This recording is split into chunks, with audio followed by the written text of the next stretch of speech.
Hello, and welcome back to the GM review of General Manager Don Sweeney, the guy who's been the Bruins GM since 2015. Last episode, we went over his entire trade history, took over an hour, but we reviewed and ranked every single trade he has ever made. Real quick, I actually did, before we get into this one, I forgot to rank a couple trades of the more recent trades that have happened for Don Sweeney. And so I did quickly want to go over those from the last video because they actually were some pretty big trades that I completely missed on, whiffed out on. I don't know what I was thinking when I just was like, I know I was going off of one website, and so when the website didn't have them, I just didn't even think of it. I did think of Lucas Reichel at the last second, but there's a couple other guys I actually want to quickly go over here. So let's quickly pull it up, and I'll quickly give you like a quick letter grade for them, okay?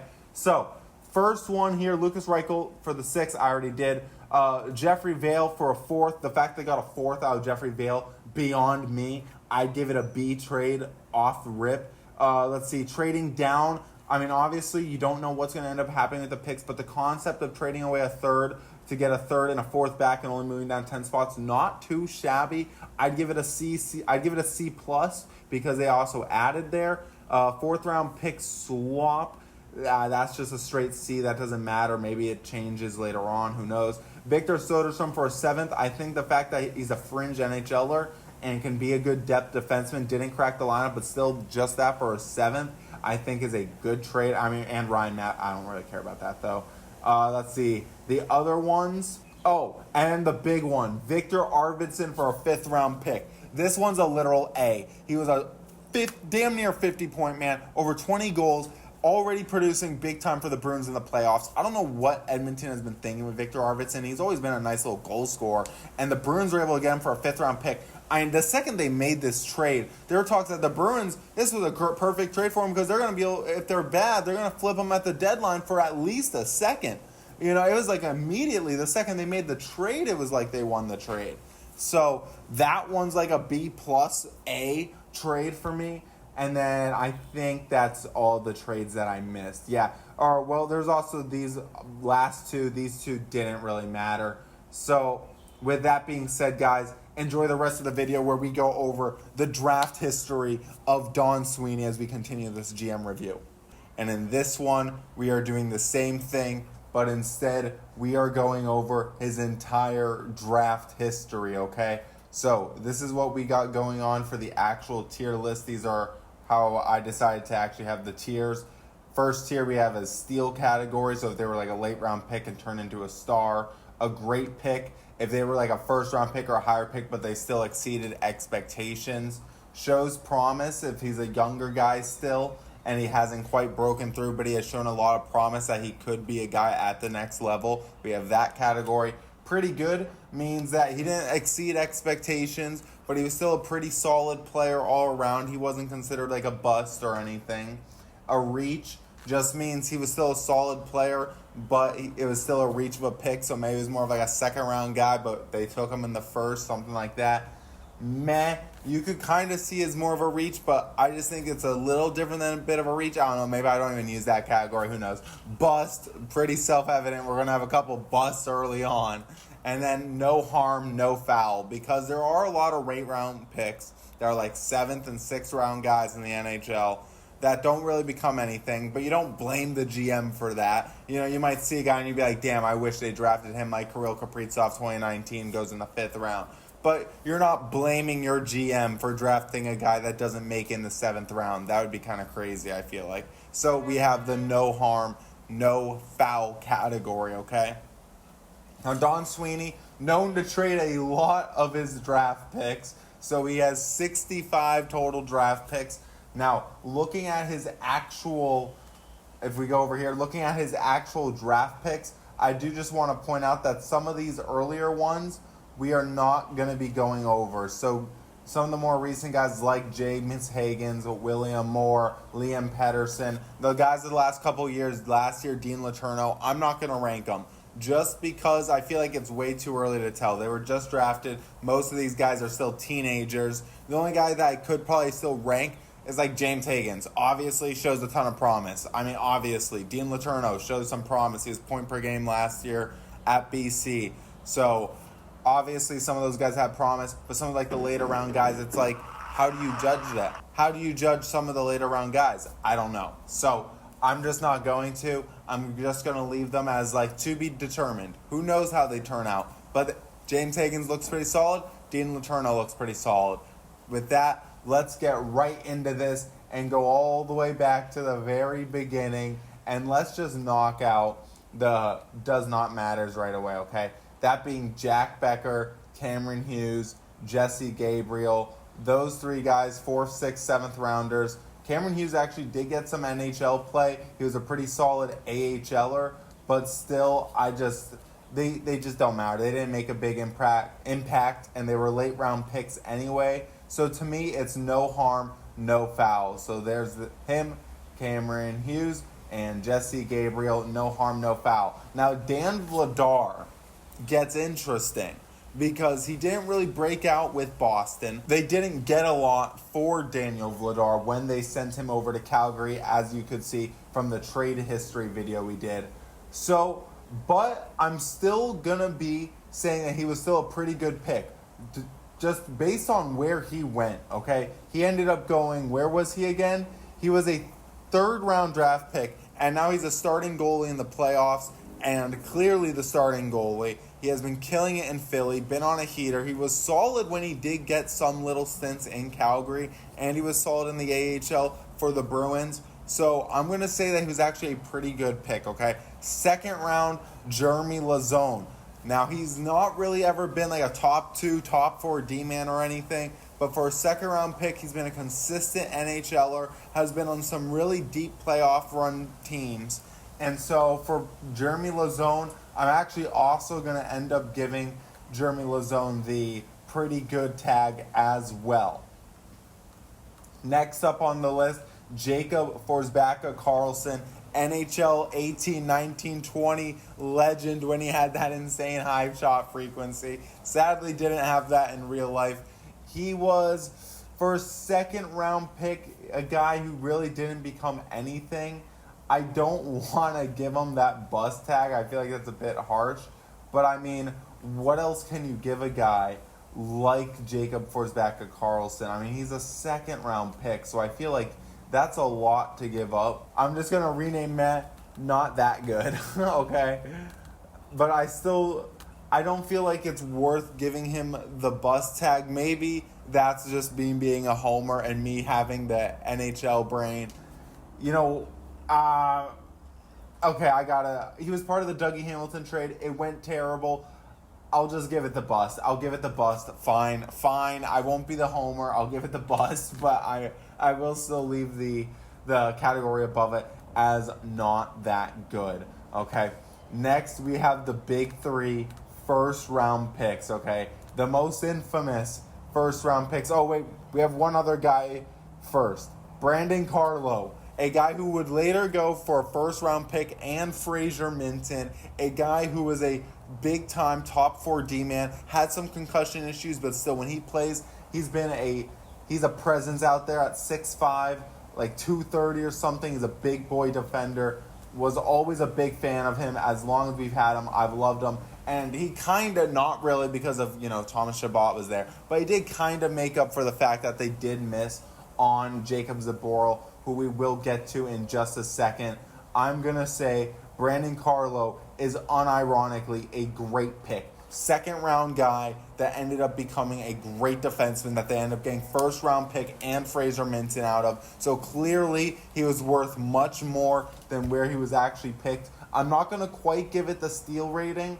I think there are better that would fit the steal rating, but I'm still going to say it is a great pick, okay? Now we get to, almost jumped the gun earlier, but now we get to the infamous 1st round picks. Zach Senyshyn, Jake DeBrusk, and Jacob Zaboral. Senyshyn and Zaboral are immediately busts. I hate to say it just because, they're 2 first-round picks. They really wish they could have had back. I wish they just took Matthew Barzal. I went in on enough about how much they should have gone Matthew Barzal last time. They had Kyle Connor sitting there. even if you want to be pissed about the Jake DeBrusk one, I'm not going to be as upset with the Jake DeBrusk.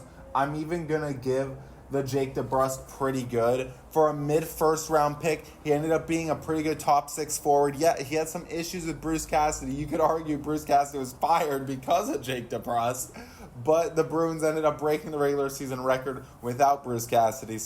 But they also got bounced in the first round and got farther with Bruce Cassidy. So wishy-washy on that. But Jake DeBrusk, still a solid damn near 30. I don't think he's ever broke 30. But he's been always a mid-20s, high-20s guy. He's a good goal scorer. He's a pretty good pick. It's mainly, if he wasn't the best one of the 3 first-round picks, it'd be great. And it'd be like, hey, he was a solid player in the middle. But when you have Zach Senyshyn, who should have been Kyle Connor or Matthew Barzal. Barzal was the obvious one. Kyle Connor was also sitting there, though. Obvious bust for Zach Senyshyn. He only played, how many games did he play? He had 16 NHL games. That's what, just to frame of reference, on the far right, it's how many career points they had, and in the middle category, it is the amount of games they played, and then, of course, the number on the left next to the year is the round they were drafted in. So Zach Senyshyn, only 16 career games, only 3 career points. He was a clear bust. And then Jacob Zaboral, same thing. He's a clear bust. They ended up shipping Senyshyn off for like a 6th-round pick or something we went over in the trade video. And then Zaboral went for some other low pick. They're both labeled as busts. Okay. Now, the next guy on the list is, now we are in 2016. That's the 2015 draft. So let's actually, real quick, before we move on, let's quickly go over what the 2015 draft ended up being then, okay? So 2015, a great pick in Brandon Carlo in the 2nd round. Pretty good with Jake DeBrusk, Dan Vladar, who they let go, and Jeremy Lauzon from the 2nd round, okay? The thing that just kills them is the bust, because you do have a couple no harm, no fouls. Every draft has a couple no harm, no fouls, unless your GM really fucking kills it. But the bust categories of Jeremy Lauzon, Zach Senyshyn, it's been a major black spot on Don Sweeney's tenure. But I'm sure as we go over in the future, it does get a little better when it comes to those first-round picks. Hopefully, we'll see. So now we move on to 2016, okay? We're going to keep on going just in the order it shows here, just going down to up. So now from Jacob Zaboral, we go to Oscar Steen, the 6th rounder. Well, as you can see, he actually played 60 games in the NHL. He's been a nice little scrappy sub-in. I'm not going to lie. I've been a fan of Steen. I've always liked him in the AHL. He's been just a career AHLer that can really fill in if you really need him to, which for a 6th-round pick, honestly, better than most 6th-round picks. That really is better than most 6th-round picks. So because of that, Oscar Steen... Oh, whoops, not that good. I guess there's an M now. There we go. Oscar Steen, not a reach. I'm not going to say, like, technically he's a steal, but you know what? I'm going to make a new list. Or I guess he would technically go in pretty good. For a 6th-round pick, he was pretty good. So that's actually perfect for Oscar Steen. He was pretty damn good given the spot he was taken. So it's kind of weird having Jake DeBrusk and Oscar Steen in that same tier. But it's like for where they were taken, they were pretty good for the pick they were taken at. I hope that makes sense, and I hope it kind of clicks while looking at it and while we go over this, okay? The next guy on the list is going to be Cameron Clark. And this guy, I couldn't even find a picture for. I was running into a defenseman, Cameron Clark. I guess he's a coach now at like Princeton, so good for him. He's a smart guy, I guess, probably if he's coaching at Princeton. But maybe not. Maybe that's not how it works. I don't know how it works there. But anyway, when it comes to Cameron Clark, he is a clear just no harm, no foul. He was a late round pick. Doesn't really matter. No harm, no foul on that guy. The next guy that we got, though, is Juna Koppanen. He actually got some NHL games. Currently in Pittsburgh. Has been a depth guy. He's kind of been a whatever. I'd count him as no harm, no foul. He's really been pretty good given the 6th-round, 5th-round title that is placed on him. But I'm just going to have to just give him the no harm, no foul spot. I just feel like that's fair for him, even though he's just like a 5th-round pick, has played 33 games, no harm, no foul. Even though it's a 5th-round pick, still no harm, no foul.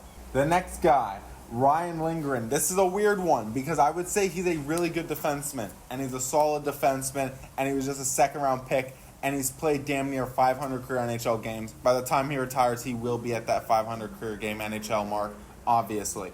But the issue is they traded him and a deal for Rick Nash that was not worth it. But this is where I need to separate the pick from the trade. I rank the trade as like an F tier trade and an absolutely terrible trade. But the actual pick of Ryan Lindgren, a second round pick for Ryan Lindgren, is actually a good pick. It's a really solid pick, and I'd almost want to put it in great. I'm not. I'm just going to put it in pretty good. I think that's just fair. I'm going to do this. Okay, I made a couple changes to the tier list, so this is what we're rocking with now. Exceeded expectations. That's perfect for Oscar Steen. He did exceed expectations as a 6th rounder, but it's not like he was a world beater or anything. He wasn't a steal. He just exceeded expectations as a 6th rounder. Then I put in the good pick category because Ryan Lindgren is a good 2nd round pick. That's what he is. He's a good 2nd round pick. He wasn't pretty good. He was solid. He was good. So that's how I'm going to be ranking them there. Okay. Next up on the list after ranking those two guys, we got, Trent Frederick, 1st round, 2016, has played a lot of games, has been a 3rd round pick. Bruins got a good haul for him. I mean, a 2nd round pick plus a bit more for Trent Frederick. It was a pretty all-right deal given what he becomes. He's just a late 1st round pick over 400 games.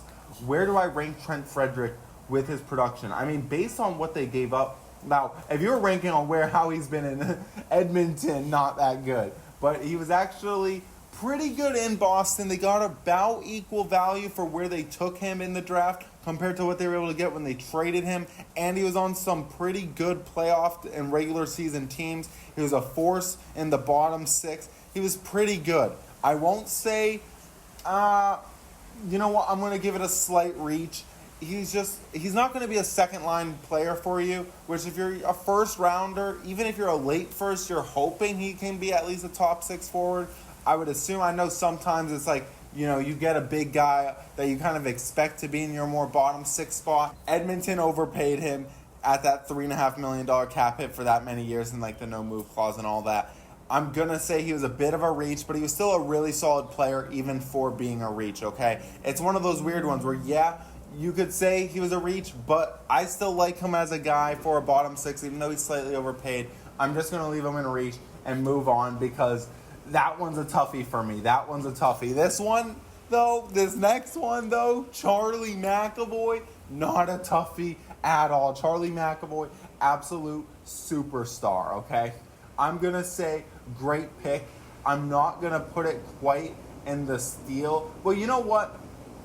He is a steal. Even at pick 16, he is a steal because he could have been top 5, top 10. He went 16. Boston got him. That's a steal by Don Sweeney in the 1st round. Being able to get Charlie McAvoy in that spot completely made up for whiffing on Thomas Chabot. At least that's what I always tell myself. I have to tell myself that, man, okay? I have to tell myself that. Okay, next we got 2017. This year, they did have all their picks. I'm thinking of 2018, I think. Yeah, I'm thinking of 2018 where they didn't have their first. 2017, though, they do actually have their 1st round pick. They actually had a pretty decent amount of picks, not that many, a handful of them, starting with Daniel Bukic. And Daniel Bukic, absolutely no harm, no foul. He was a late round, 7th round pick? Yeah, 7th round defenseman, no harm, no foul. Victor Berglund also got no minutes, no harm, no foul. Cedric Pear, 6th rounder, no playing time, no harm, no foul, honestly. Victor Berglund, I feel like I remember thinking he was actually going to crack the lineup at some point. Same with Pear, I thought maybe he was going to be able to sneak in there at some point for a bottom 6 role. Never could, but still no harm, no foul. They're 6th and 7th round picks. But Jeremy Swayman, we see 4th round Jeremy Swayman. And Jeremy Swayman, for a 4th round pick, I've been saying he's like a top 5 goal in my mind. I don't care if you call me a homer or what. Jeremy Swayman is a top 5 goalie in the NHL in my mind. He's always been a playoff performer, career like .910 save percentage. As of now, as of after Game 2 against Buffalo, and he is an absolute steal. 4th round pick. I know goalies usually go later anyway, but goalies sometimes go early. Like Vasilevsky was like a 1st round pick. Goalie Dustin Wolf actually might have been late. Never mind. But the goalies do go early, okay? They don't always go late.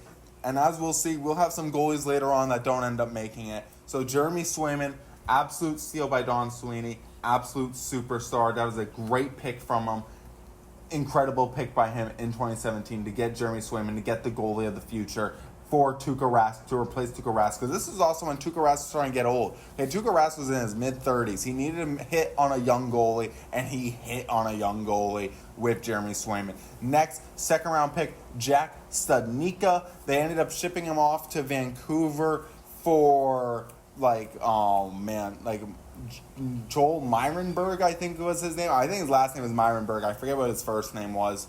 Absolutely a whiff of a trade this one is, or that trade was. Jack Studnicka, though, I thought he was actually going to be a little something at some point, man. He does have an NHL year's worth of service time under his belt, more of a year and a half under his belt, but he's still, for a second-round pick, not quite what you'd want out of a second-round pick. I would say he is a complete reach. I wouldn't say he's a complete bust per se, but I would say he is a reach, okay? Next up on the list after that is the first-round pick, Euro Vakanainen. Now, if the last guy was a reach, this one, Euro Vakanainen, is a bust, okay? You could argue he's a reach. I personally, just in my heart of hearts, I almost feel like you got to count him as a bust, considering he was a big piece in that Hampus Lindholm trade for Anaheim to give up Hampus Lindholm. But there is the argument, they got a first-round pick and 2 seconds out of it, so maybe Vakanainen wasn't that big of a piece per se in the trade. But I still feel like, he does have 200 career games. He wasn't always that bad for him, man. Do I actually just give him the reach target and not the full-on bust? All right, so yeah, with Euro Vakanainen, I'm going to leave him in the bust category. Only had one season of actually being a quote-unquote starting defenseman, getting over 60 games while in Anaheim. Anaheim ended up sending him off to the Rangers when the Rangers were dumping Jacob Trouba on Anaheim. So he's been a part of a couple big trades. The Hampus Lindholm trade he was a piece in, and then Jacob Trouba he was a piece in.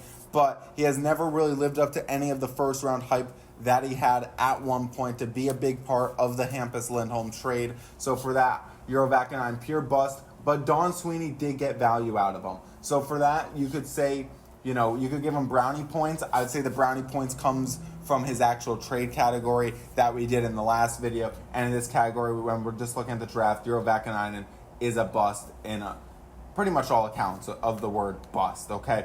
So that does it for 2017. And now we are on to 2018, okay? This year, there was no first-round pick taken. And so, real quickly, let's just go over the couple guys that are no harm, no foul. 7th-round pick, Pavel Shen, Dustin McFall, and Curtis Hall. Curtis Hall, another guy I thought could maybe get some sort of bottom 6 time at some point. Never ended up actually coming. But you could say 4th-round pick. It should be a bit more by that point. So maybe for that, you could argue that, hey, he should be a bit more than where he's at. He should hit that reach category because he's a 4th-round pick and he still can crack the lineup. I would say 4th and under, you can say kind of no harm, no foul, but you have to hit on a 4th-round pick at some point, like John Sweeney did the year before with Jeremy Swayman. 4th-round pick you should at some point. But it's still a low hit rate, so I'm not going to judge it too much, so I'm going to leave Curtis Hall in that no harm, no foul list. Next guy up, though, is Jacob Lacko. Jacob Lacko, just a quintessential depth, bottom 6 AHL, top 6 forward. He's played over a year's worth of games for a 3rd-round pick. He's always been there as a depth forward, it feels like, on the Bruins. He got traded to Minnesota, and he didn't last long there, and the Bruins brought him right back. I'm going to honestly say, for Jacob Lacko, I'm going to use probably the mid category for this. I think that mid category comes in perfectly for a guy like Jacob Lacko and what he's done. He's a 3rd-round pick that has made a presence as a depth role consistently as a depth presence, which kind of does matter because I do think being able to get into some games, some sort of NHL action every single season for a few seasons in a row, even though it only adds up to 1 year total, for the guy, I still think does matter for a third round pick. That's something. That's some sort of action you're getting out of a third round pick. So I'm just going to say it's a mid third round pick. It's probably the expectations of a third round pick is just being a depth forward for the future. So I'd say he hit those expectations of being that guy. So yeah, I'm going to leave him in mid. Next up after Jacob Lacko is going to be Axel Anderson, the second round pick. As you see, had no games. He was part of a trade pretty early on in his youth. I'm pretty sure he was actually part of the Hampus Lindholm trade also. It was Axel Anderson and Euro Vakanainen. Let me double check that real quick. No, he was not part of that trade. He was actually part of the David Backes dump off. I knew he was part of some trade to Anaheim.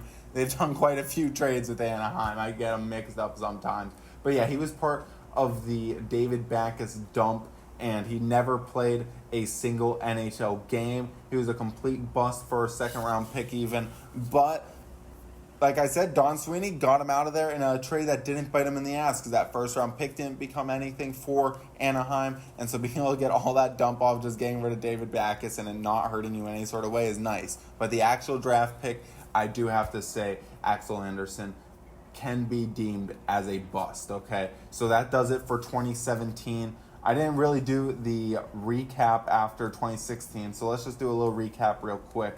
2017, a lot of no harm, no foul. Nothing really happened outside. Axel Anderson's a pure bust. Ended up being part of a salary dump, though. Ended up having no impact. In a weird way, ended up being more positive than harmful to the Bruins, despite playing 0 NHL games as a second-round pick. Then Jacob Lacko, pretty mid, and the rest of that class not really doing anything special for the Bruins. Or, I'm sorry, that was 2018. 2017, though, Jeremy Swayman, absolutely a killer hit. Absolutely the biggest steal Don Sweeney has had, just given the draft positioning that they took Jeremy Swayman at, a fourth-round pick turning into what he's turned into. Absolute steal. So he highlights that 2017 class, really makes up for the bad picks in Euro Vakanainen and Jack Studnicka early on in that draft. And then 2016 highlighted by Charlie McAvoy. And again, a bunch of guys that really didn't end up being much, but also not really hurting the team. A lot of no harm, no fouls. Oscar Steen was a nice little cool 6th-round pick that exceeded expectations. But so far, and Ryan Lindgren, of course, but sadly, Don Sweeney didn't get much use out of Ryan Lindgren. Trading him for Rick the Dick really was a dick to the Bruins. But Ryan Lindgren was still a good pick when it comes to his actual drafting ability. I would say that would count as a plus, as a win for him. So next, we move on now to the great year 2019, where the Bruins yet again didn't make much noise, partially because of a whiff on John Beecher. John Beecher, even though he actually played a lot of games for the Bruins, was pretty much a consistent fourth liner. At times, it almost felt like the Bruins were forcing him into being that fourth line guy they drafted him to be, or that bottom 6 guy, because he was another bigger power forward that was clearly not going to be like a big skills guy in the top 6 when drafting him, even at the time. And then they had just ended up letting him go off of waivers. And then from there, he's just been kind of chilling in Calgary, not really doing anything much. I would say he's just a pure bust. I don't know really how else you can really put... Oh, whoops, I jumped ahead on him. But John Beecher is really a pure bust.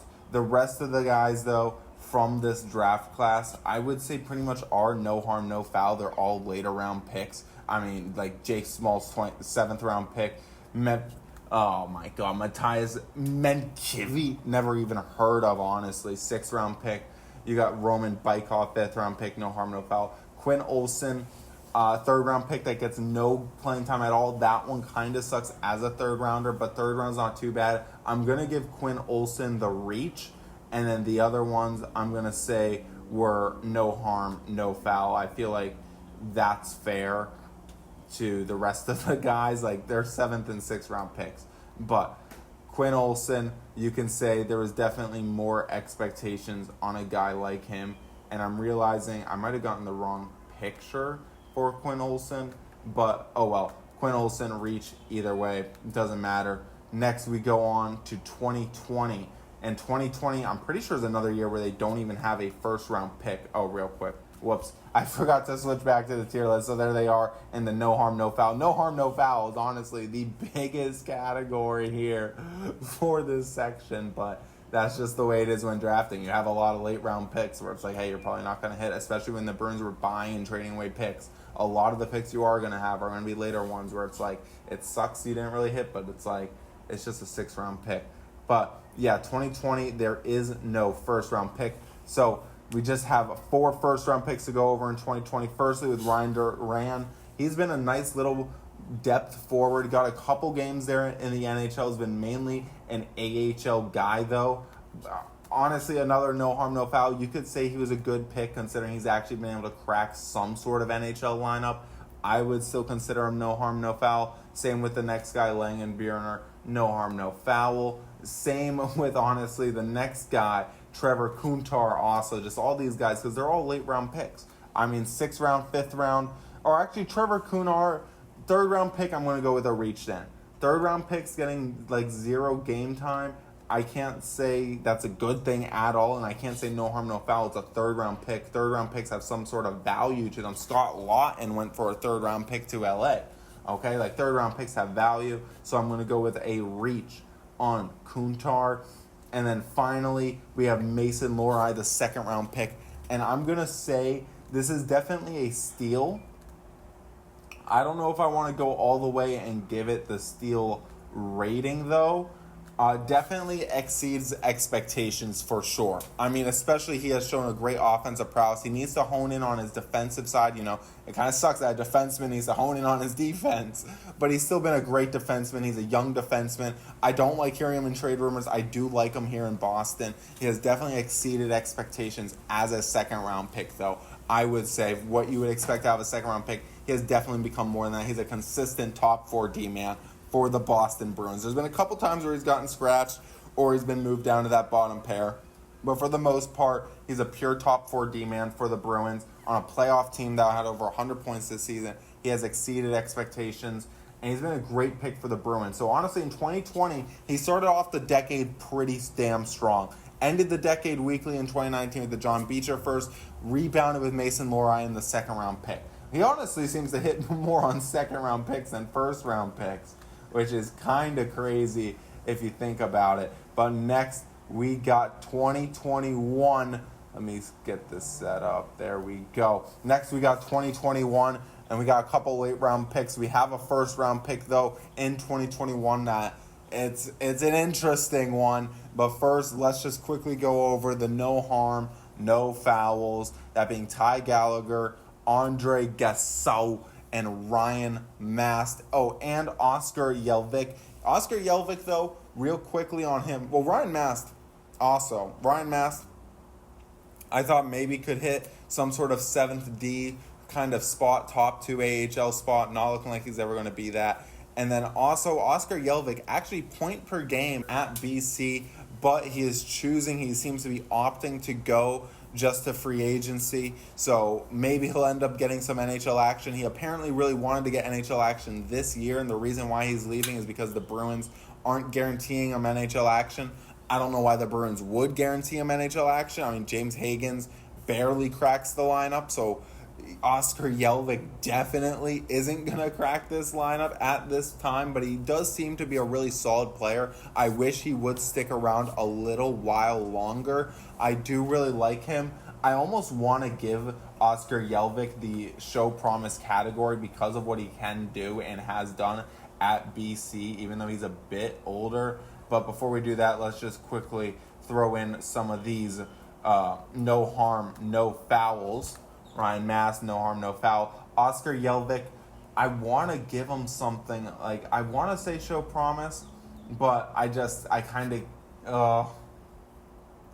can't. He's leaving the team without playing an NHL game. If he shows promise and plays somewhere else, he does it with that team. He was a no harm, no foul here in Boston. That's just the only way I can label it, I think, right now. That's the only way to do it. Next up is Philip Svedback, the goalie. 4th-round pick. Jeremy Swayman was an absolute steal in the 4th round. Philip Svedback, not so much. Not quite as hopeful as Jeremy Swayman. It's a no harm, no foul, though, still for me, even with that spot. Brett Harrison, pure reach. I mean, he showed some sort of promise at some point, and he can't break through to that next level. I'm pretty sure I've seen work ethic being an issue. That might be wrong. I might be thinking of someone else, so don't quote me on that, but I'm pretty sure I've heard that Brett Harrison's work ethic has been an issue. So he's going to be a reach. And the next guy, the one that it's so weird. It's so weird with this first round pick, Fabian Lysell. He's been a really solid, he's shown speed, he's shown playmaking ability, he has shown stuff that you would want offensively at the next level. He seems to apparently struggle defensively or taking shifts off and stuff. He's struggled to break through. He's been a top 6 forward in the AHL. He's struggling to break through to that next level to crack the NHL lineup. It also kind of feels like Don Sweeney sometimes log jams bottom 6 forwards to make it harder for these kids to come up. I want to say he has shown promise, but by this point, you want some sort of more NHL action out of a first-round pick if he's going to be a guy. He's running, I'm going to just say reach, but he's running out of time. If it was a year ago, I would say still shows promise. Now I'm starting to be like, is it a reach? It might be starting to hit a reach category. Is it going to hit bust category at some point in the future? I don't know. But right now, I'm just going to leave him as a reach for Don Sweeney. Hopefully he ends up cracking the lineup at some point. But that's how I have 2021. A lot of reaches. Oscar Yelvik kind of has shown some of the most I mean, granted, he's not playing AHL time like Lysell. But still, a lot of reaches, a lot of no harm, no fouls. 2021, a complete wash. 2022, though, very similar, but a little more promise with the second-round pick, Matt Patra. But before that, let's just shout out the no harm, no fouls, Jackson Edward. I think he got he's in Philly. It says it right there. He got shipped out recently. Reed Dick, the goalie, he's not going to be making any big presence. Frederick Brunette, who's actually cracked an NHL game. He's gotten his first career NHL game. I'm pretty sure that was last year during the Tankathon at the end of the year when the Bruins were selling. But nonetheless, he actually did crack an NHL game. For a 5th-round pick, that's pretty solid. Dean Lockmells, there's a lot of hype for that kid. He's going to be getting this show's promise, honestly. Cole Spicer, I don't honestly know too much about Cole. I've heard some pretty good things about him, so I'm going to show him a little love and show him it and throw him in the show's promise as well. But Matt Patois leads them with the show's promise. It was looking like he was going to be a top 6 forward at one point. It was really looking like he was going to be a guy for this Boston Bruins team.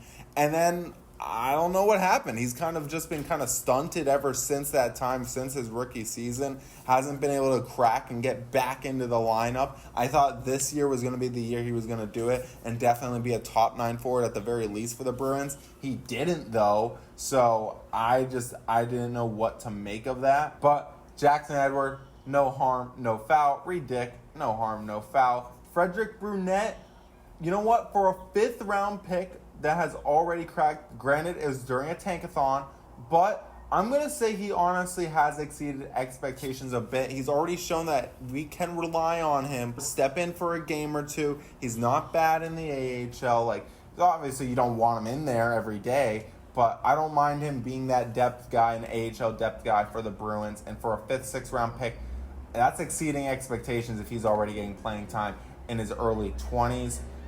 Even with the circumstances of why he was getting those games, okay? I do not care what the reasoning was, okay? Next, Dean Lockmells. He is obviously going to get the show's promise tiers. Just got to show love to him. And then Cole Spicer.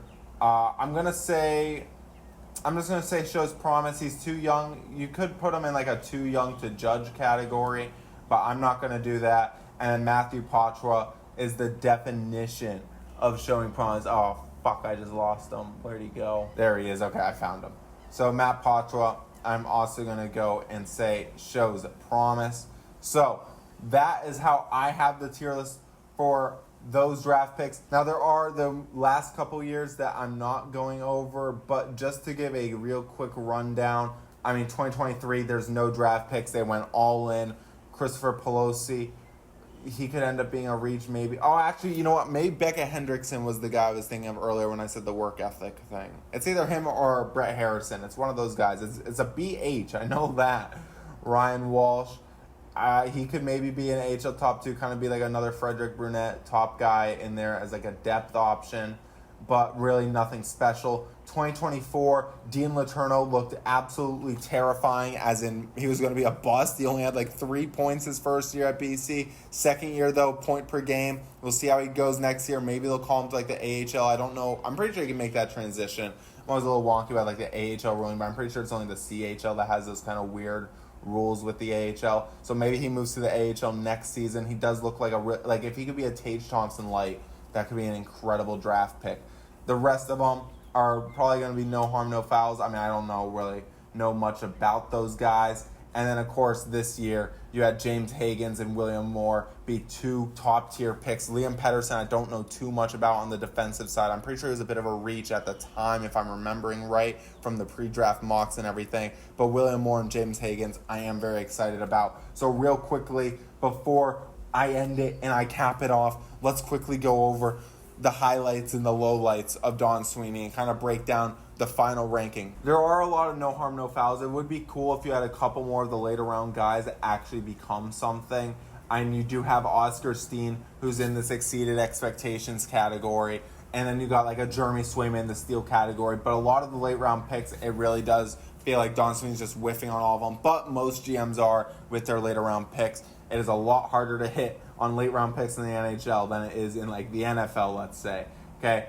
Now, the busts, a lot of them are from before like 2020. Now, he hasn't had a lot of first round picks since 2020, obviously. If we take a look at him, how many first round picks has this man had since 2020? He had James Higgins, which is already looking like a great hit, but most people, I mean, he was projected to be like 101 at one point. So the fact that he's great is not really that much of a surprise. Dean Letourneau, he's looking like he could be a really solid first round pick.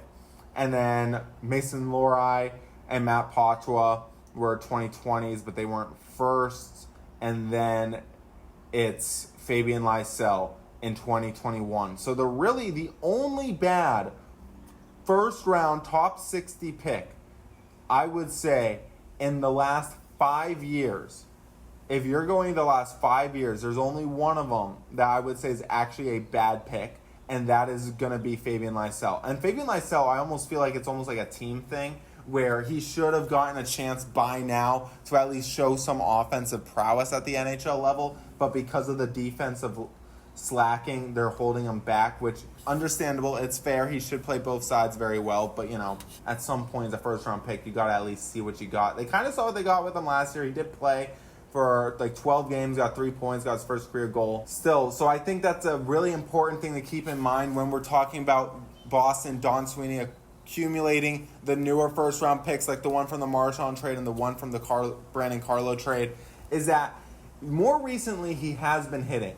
And he has hit on those later 2010 ones also. I mean, Jeremy Swayman, 2017, fourth-round pick. He absolutely nailed that one out of the park. And he has hit on second-round picks before when we see a guy like William Moore they took, or trade for a guy like William Zellers. Like, they've hit on the past. I get 2015. I do get it. You can't forget 2015. It did happen. But I would say much of his body of work has made up for it. Mason Lohrei, getting him in the second round is a great pick. Brandon Carlo arguably making up for Jacob Zaboral immediately. Great pick. Charlie McAvoy, the best guy he could have gotten with that pick in 2016, he hit on. He hit on his goalie. He hit on just some of the other good picks. Ryan Lindgren, he would have been another solid second-round pick. Dan Vladar, he's turned into a pretty good goalie. So you could argue Don Sweeney's hit on 2 goalies. Now Vladar's taken with a third-round pick and he didn't do much in Boston, but he's still a goalie that's right now killing it in the playoffs. That's 2 goalies from Don Sweeney killing in the playoffs. Then Jacob Lacko, I mean, even he's been a nice fourth-rounder. Even some of the reaches, some of these guys got, like Trent Frederick, even though he's a reach, he got some playing time. He was able to at least get back a second-round pick. I'm going to give Don Sweeney.